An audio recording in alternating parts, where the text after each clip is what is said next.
بسم الله الرحمن الرحيم.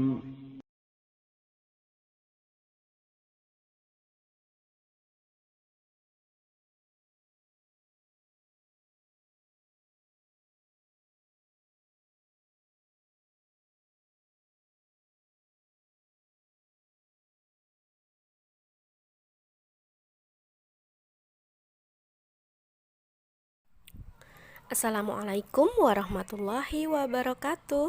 Bismillahirrohmanirrohim. Alhamdulillahirrabbilalamin. Wassalatu wassalamu ala asyrafil anbiya'i wal mursalin wa ala alihi wa sahbihi ajma'in, amma ba'du. Bagaimana kabarnya teman-teman hari ini? Semoga semuanya selalu dalam lindungan Allah Subhanahu wa ta'ala. Alhamdulillah, kali ini kita bertemu lagi di pelajaran tematik kelas 5. Nah, kali ini kita bertemu di tema 1, subtema yang ketiga, lingkungan dan manfaatnya. Di pembelajaran 1 dan kedua, materi yang akan kita pelajari hari ini adalah aktivitas yang memanfaatkan kerja organ gerak manusia, yaitu membuat seni gerabah, kemudian kelainan tulang, kemudian membuat komik. Baik teman-teman, sebelum pembelajaran kita mulai, marilah kita berdoa terlebih dahulu supaya kegiatan kita berjalan dengan lancar hari ini. Bismillahirrahmanirrahim. Allahumma inni as'aluka ilman nafi'an wa rizqan thayyiban wa amalan mutaqabbalan. Alhamdulillah, kita sudah berdoa. Mari kita menuju ke materi yang pertama, yaitu aktivitas yang memanfaatkan kerja organ gerak manusia, yaitu membuat seni gerabah. Silahkan disimak penjelasannya berikut ini. Teman-teman, coba kalian perhatikan gambar berikut ini. Nah, kira-kira ada yang mengerti gambar berikut ini? Nah, teman-teman, kalian pernah melihat orang yang sedang membuat gerabah? Bagaimanakah caranya membuat gerabah itu? Nah, inilah tahapan-tahapan cara membuat gerabah. Yuk kita simak video lebih jelasnya. Indonesia kaya akan kebudayaan dan kesenian. Berbagai kebudayaan tersebut perlu diperkenalkan ke dunia luar sebagai khasanah budaya asli Indonesia. Salah satu di antara warisan karya budaya yang sangat tua, luas persebarannya, dan mampu bertahan hingga sekarang adalah gerabah. Gerabah juga dikenal dengan sebutan tembikar. Gerabah adalah barang pecah belah dari tanah liat yang dibuat secara tradisional. Gerabah konon sudah dibuat manusia sejak mereka hidup menetap dan mulai bercocok tanam beberapa ribu tahun sebelum Masehi. Saat ini gerabah masih ada di seluruh pelosok Nusantara, tidak terkecuali di Pulau Madura. Gerabah Madura dibuat oleh para pengrajin Madura. Pada situs-situs kebudayaan dan purbakala banyak dijumpai gerabah yang difungsikan sebagai peralatan atau perkakas rumah tangga dan untuk keperluan peribadahan serta penguburan mayat. Gerabah yang paling sederhana dibuat dan dibentuk hanya menggunakan tangan dengan ciri adonan yang kasar, dan bagian-bagian gerabah tersebut masih dipenuhi oleh jejak-jejak jari. Selain itu, bentuknya kadang tidak simetris. Madura kaya akan bahan untuk pembuatan gerabah, yaitu sejenis tanah liat yang berwarna kuning dengan pasir halus. Tanah liat hitam dapat juga digunakan, tetapi kualitasnya kurang baik. Di semua kabupaten di Madura, bahkan sampai di kepulauan, terdapat pengrajin gerabah seperti di Mandala Andulang, Dukorubaru, Angkatan Kangen, Beragung, Pademawa Barat, Dalpenang, Pakaporan, dan Blega. Daerah pengrajin gerabah yang sangat terkenal adalah Karangpenang, Sampang, dan Andulang, Sumenep. Kedua daerah tersebut memproduksi gerabah dalam bentuk genting. Di antara daerah-daerah penghasil gerabah itu ada semacam perjanjian kerja untuk membuat barang-barang yang sudah ditentukan secara turun-temurun atau spesialisasi. Dengan spesialisasi tersebut, persaingan dapat dicegah. Gerabah Madura juga memakai kekhasan lokal yang disebabkan oleh keahlian atau keterampilan pengrajin, tersedianya bahan, teknik pembuatan, dan teknik pembakaran. Dengan spesialisasi dan ciri khas itu, banyak kampung diberi nama sesuai dengan nama jenis gerabah tertentu. Tidak semua daerah di Madura menghasilkan gerabah. Hal ini disebabkan tidak semua wilayah di Madura memiliki struktur tanah liat yang dapat dijadikan sebagai bahan dasar pembuatan gerabah. Pulau Madura dikelilingi pantai sehingga banyak mengandung pasir dan tidak bisa digunakan untuk membuat gerabah. Nah, para pengrajin gerabah Madura masih menggunakan peralatan tradisional yang tidak jauh berbeda dengan yang sudah digunakan pada zaman prasejarah. Peralatan tersebut dibedakan menjadi alat-alat umum dan alat-alat khusus. Alat-alat umum yang digunakan adalah cangkul, linggis, dan ember. Nah, teman-teman, adapun alat-alat khusus yang digunakan sebagai membuat tembikar atau gerabah adalah sebagai berikut ini. Yang pertama adalah kayu bulat. Kayu bulat atau penggiling berguna untuk membuat lempengan. Kemudian yang kedua adalah meja putar. Meja putar ini berguna untuk membuat tanah liat berbentuk lingkaran atau silinder.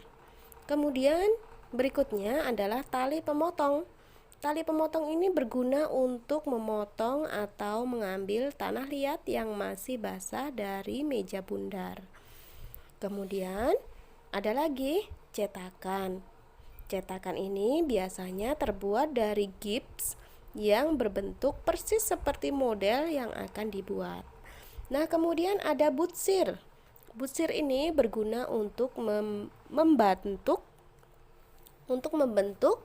pembentukan tanah liat. Kemudian ada pisau pahat berguna untuk membuat dekorasi pada keramik. Kemudian ada sudip yang berguna untuk membuat hiasan saat gerabah masih basah. Ada lagi tungku pembakaran. Nah, tungku pembakaran ini berguna untuk membakar gerabah yang sudah kering. Nah, teman-teman, kerajinan gerabah merupakan salah satu cara melestarikan warisan budaya yang telah turun-menurun. Mengingat beberapa manfaatnya tersebut, pelestarian industri gerabah perlu mendapat perhatian kita semua.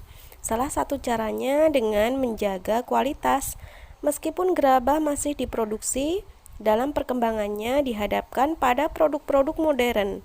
Produk-produk modern tersebut tidak hanya proses pembuatannya yang modern, tetapi juga menggunakan bahan-bahan yang lebih praktis dan lebih tahan lama seperti plastik, karet, besi, dan aluminium.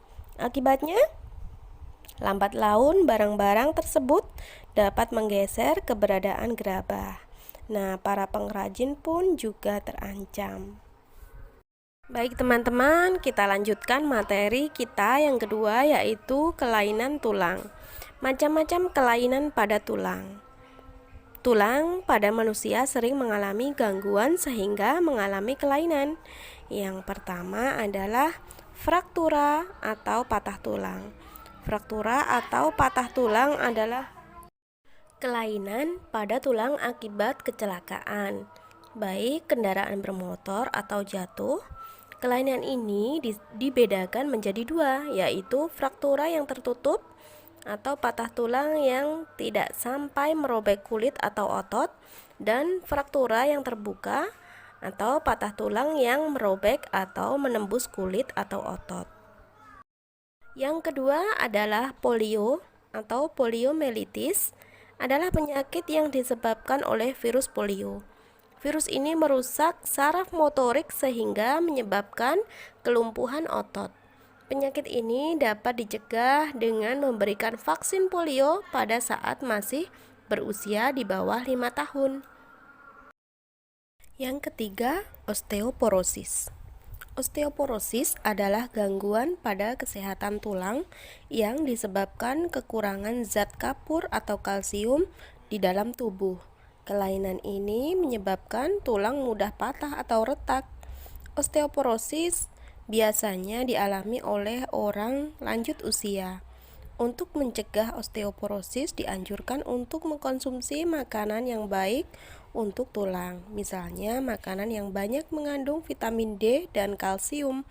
Contoh bahan makanan yang banyak mengandung vitamin D dan kalsium adalah susu serta ikan. Kemudian yang keempat adalah fisura atau retak tulang. Fisura atau retak tulang adalah kelainan tulang yang menimbulkan keretakan pada tulang akibat kecelakaan. Kemudian yang kelima adalah rematik. Rematik adalah penyakit yang menyebabkan nyeri pada persendian. Biasanya rematik menyerang pada pergelangan tangan, kaki, dan siku. Yang keenam adalah kifosis. Kifosis adalah tulang punggung terlalu bengkok ke belakang atau bungkuk. Kelainan ini disebabkan sikap duduk atau berdiri yang sering membungkuk. Kemudian yang ketujuh adalah lordosis. Lordosis adalah tulang punggung terlalu bengkok ke depan. Kelainan ini disebabkan kebiasaan duduk dan berjalan yang terlalu membusungkan dada ke depan. Kemudian yang kedelapan adalah skoliosis. Skoliosis adalah tulang punggung bengkok ke kiri atau ke kanan. Kelainan ini biasanya disebabkan kebiasaan duduk dengan posisi miring atau mengangkat beban berat yang tidak seimbang antara bahu kiri dan bahu kanan. Teman-teman coba perhatikan gambar kelainan tulang punggung berikut ini. Ini yang A, nah adalah kelainan tulang punggung. Kemudian B, ini adalah lordosis. Yang A tadi kifosis, yang B lordosis. Kemudian yang gambar C ini adalah skoliosis. Nah, dari cara duduk yang benar, kita bisa mendapatkan tulang yang sehat. Bagaimana sih posisi dan sikap duduk yang benar dan sehat? Tulang punggung merupakan bagian tubuh yang memiliki peranan besar dalam menjaga kestabilan tubuh. Tidak dapat dipungkiri bahwa sebagian aktivitas sehari-hari kita dilakukan dengan posisi duduk, sehingga sangat penting bagi kita mengetahui posisi duduk yang benar untuk menjaga kesehatan tulang punggung. Bagaimanakah posisi duduk yang benar untuk mencegah terjadinya nyeri dan pegal pada punggung, bahu, dan leher? Nah, berikut ini adalah tips yang bisa kita lakukan saat sedang duduk. Duduk tegak dengan punggung lurus dan bahu ke belakang. Usahakan posisi kepala segaris dengan tubuh dan menghadap ke depan. Paha menempel di dudukan kursi dan pinggul harus menyentuh bagian belakang kursi. Tulang punggung memiliki bentuk yang sedikit melengkung ke depan pada bagian pinggang sehingga dapat diletakkan bantal untuk menyangga kelengkungan tulang punggung tersebut. Nah, pusatkan beban tubuh pada satu titik agar seimbang. Usahakan jangan sampai membungkuk. Jika diperlukan, kursi dapat ditarik mendekati meja agar posisi duduk tidak membungkuk. Nah, untuk mengetahui posisi terbaik saat duduk, pertama duduklah di ujung belakang kursi. Kemudian membungkuklah dalam-dalam. Lalu, angkatlah tubuh sambil membuat lengkungan dengan pusat di pinggang sejauh mungkin ke depan. Kemudian, kendurkan posisi tersebut ke belakang sekitar 10-20 derajat. Posisi lutut mempunyai peranan penting juga. Untuk itu, tekuklah lutut hingga sejajar dengan pinggul. Usahakan untuk tidak menyilangkan kaki. Bagi yang bertubuh mungil atau menggunakan sepatu hak tinggi yang merasa dudukan kursinya terlalu tinggi, penggunaan pengganjal kaki juga membantu menyalurkan beban dari tungkai. Jika ingin menulis tanpa meja kerja, gunakan pijakan di bawah kaki. Namun, posisi kaki tetap sejajar dengan lantai. Sebaiknya, hal itu tidak dilakukan terlalu lama karena akan membuat tulang ekor menahan sebagian beban yang berasal dari paha.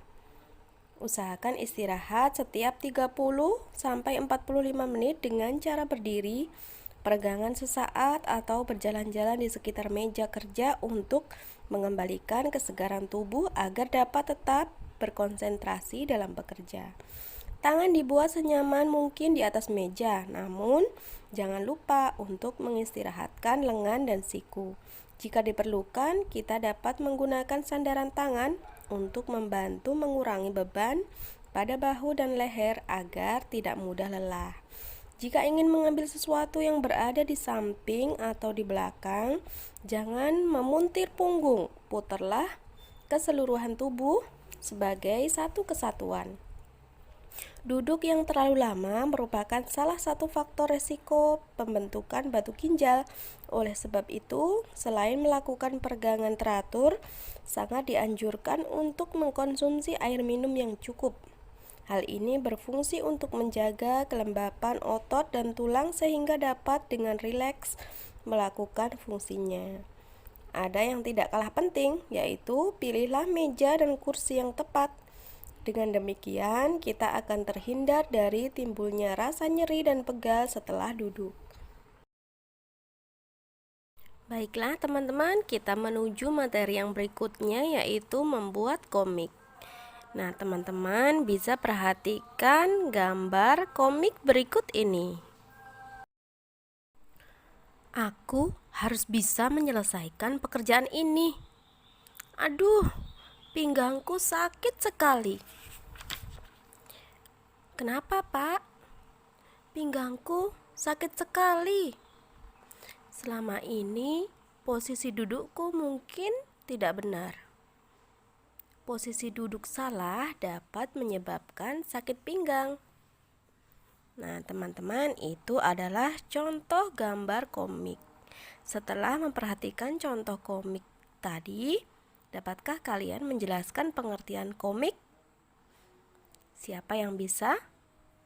Ya, komik adalah suatu bentuk seni yang menggunakan gambar-gambar tidak bergerak dan disusun sedemikian rupa sehingga membentuk jalinan cerita. Biasanya komik dicetak di atas kertas dan dilengkapi dengan teks. Teks dalam komik berfungsi untuk menjelaskan, melengkapi, dan memperdalam penyampaian gambar secara keseluruhan. Teks atau kata-kata biasanya disajikan dalam gelembung-gelembung yang diserasikan dengan gambar. Alhamdulillah, pembelajaran kita hari ini telah selesai. Dan hari ini, alhamdulillah, belum ada tugas ya untuk kalian. Insya Allah, tugasnya kita double dengan besok. Baik, teman-teman. Sekian dulu pembelajaran hari ini. Mari kita akhiri dengan doa kafaratul majelis. Subhanakallahumma wa bihamdika asyhadu an la ilaha illa anta astaghfiruka wa atubu ilaik. Tetap semangat belajar. Jangan lupa terus berusaha dan berdoa. Baik, assalamualaikum warahmatullahi wabarakatuh.